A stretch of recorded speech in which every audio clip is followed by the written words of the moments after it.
అందరికీ వందనాలండి. యాకోబు-పత్రిక 2వ అధ్యాయాన్ని చదువుకుందాం.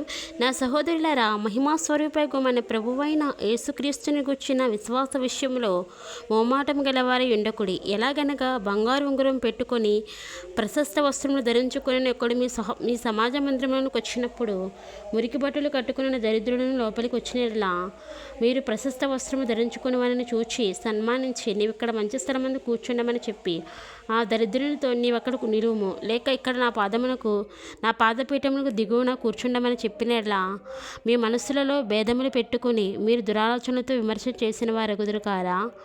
నా ప్రియ సహోదరులారా, ఆలకించుడి. ఈ లోక విషయంలో దరిద్రులైన వారికి విశ్వాసమందు భాగ్యవంతులుగాను తను ప్రేమించే వారికి తాను వాగ్దానం చేసిన రాజ్యమునకు వారసులుగాను ఉండుటకు దేవుడు ఏర్పరచుకొనలేదా? అయితే మీరు దరిద్రులను అవమానపరచుదురు, ధనవంతులు మీ మీద కఠినంగా అధికారము చూపుదురు. మిమ్మును న్యాయసభలకు ఈడ్చుచున్నవారు వీరే కదా. మీకు పెట్టబడిన శ్రేష్టమైన నామమును దూషించువారు వీరే కదా. మెట్టుకు నీవలే నీ పొరుగువాని ప్రేమింపమను లేఖనంలో ఉన్నట్టి ప్రాముఖ్యమైన ఈ ఆజ్ఞను మీరు నెరవేర్చిన యెడల బాగుగానే ప్రవర్తించేవారు కుదురు కదా. మీరు పక్షపాతం గలవారైతే ధర్మశాస్త్రం వలన అపరాధులని తీర్చబడి పాపము చేయువారు కుదురు. ఎవడైనాను ధర్మశాస్త్రం అంతే గైకొనియు ఒక ఆజ్ఞ విషయంలో తప్పిపోయిన ఆజ్ఞలన్నిటి విషయంలో అపరాధి అగును. విభచరింపవద్దని చెప్పినవాడు నరహత్య చేయవద్దని చెప్పిన కనుక నీవు విభచరింపకపోయిన నరహత్య చేసిన ధర్మశాస్త్ర విషయంలో అపరాధి వైతివి.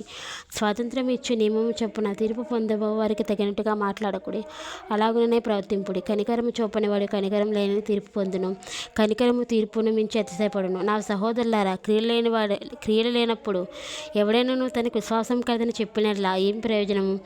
అట్టి విశ్వాసం అతని రక్షింపగలదా?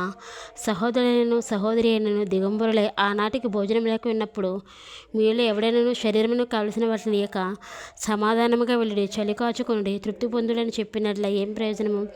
అలాగే విశ్వాసం క్రియలేనిదైతే అది ఒంటిగా ఉండి మృతమైనదగును.